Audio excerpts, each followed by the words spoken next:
সারাদিনের নিউজ বৃত্তান্তে আপনাদের স্বাগত। আপনাদের সঙ্গে রয়েছে আমি অনিন্দিতা। দেশ থেকে রাজ্য, শহর থেকে গ্রাম, দিনের গুরুত্বপূর্ণ খবর নিয়ে শুরু করছি সারাদিনের নিউজ বৃত্তান্ত।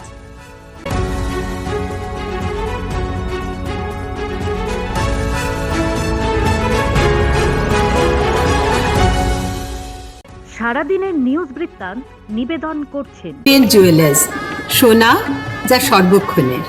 Agnishwar jewellers, NS road, Raiganj. Shri Dhaka jewellers, আভিজাত্যের গয়না। ত্রিনয়নী জ্যোতিষ কার্যালয়, শ্যামপুর মোড়, Debinagar, Raiganj.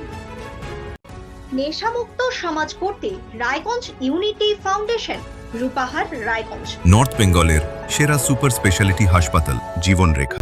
Spectrum healthcare diagnostics, Apollo clinic, এখন রায়গঞ্জে।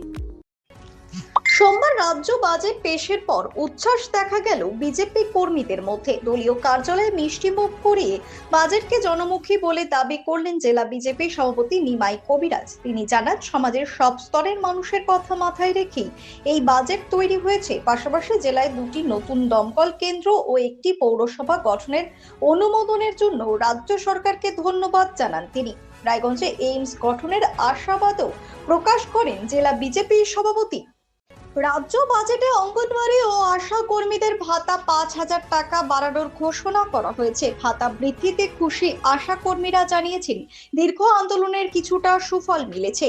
তবে শুধু ভাতা বৃদ্ধি নয়, স্থায়ীকরণ ও সমকাজে সমবেতনের দাবিও সরকারের কাছে তুলে ধরেছেন তারা। রাজ্য বাজেটে সরকারি কর্মচারীদের মহার্ঘ ভাতা 20% বাড়ানোর ঘোষণা করা হয়েছে। আগামী 1 সেপ্টেম্বর থেকে এই নতুন ডিএ কার্যকর হবে। দীর্ঘদিনের বকেয়া ডিএ নিয়ে আন্দোলনের পর এই ঘোষণায় অনেক কর্মচারী খুশি হলেও আরো দাবি দাওয়া নিয়ে মিশ্র প্রতিক্রিয়া দেখা দিয়েছে। রাজ্য বাজেটে হেমতাবাদ বিধানসভা এলাকায় দমকল কেন্দ্র নির্মাণের জন্য অর্থ বরাদ্দ করা হয়েছে।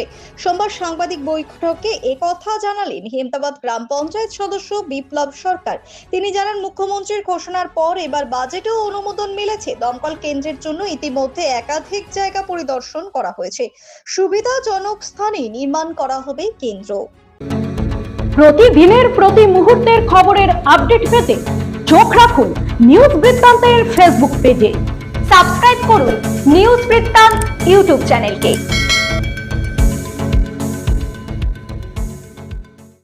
রায়গঞ্জের সুদর্শনপুর সারদা বিদ্যামন্দির হাই স্কুলে অনুষ্ঠিত হলো বিদ্যাভারতী উত্তরবঙ্গের উদ্যোগে গণিত ও বিজ্ঞান মেলা। প্রায় 250 জন পড়ুয়া বিভিন্ন বিজ্ঞান ও গাণিতিক মডেল প্রদর্শন করে। শিক্ষার্থীদের সৃজনশীলতা ও উদ্ভাবনী চিন্তার প্রশংসা করেন শিক্ষক শিক্ষিকারা। সেরা মডেলগুলিকে পুরস্কৃত করা হয়। ক্লাব দখলকে কেন্দ্র করে 2 গোষ্ঠীর সংঘর্ষ, চলল গুলি। রবিবার বিকেলে পুন্ডিবাড়ি থানার টাকাগাছ গ্রামের ঘটনা।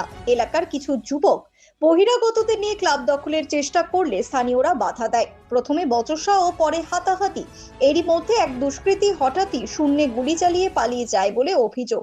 4 জনকে আটক করে রেখেছে বাসিন্দারা। ঘটনাস্থলে পুন্ডিবাড়ি থানার পুলিশ এসে ঘটনার তদন্ত শুরু করেছে। ফুলবাড়ির চ্যাংরাবান্ধা গ্রামে বাড়ি ফাঁকা থাকার সুযোগে দুঃসাহসিক চুরির ঘটনা ঘটেছে। টিন কেটে ও তালা ভেঙে ঘরে ঢুকে নগদ টাকা ও মূল্যবান কাঁসার বাসন নিয়ে চম্পট দেয় দুষ্কৃতীরা।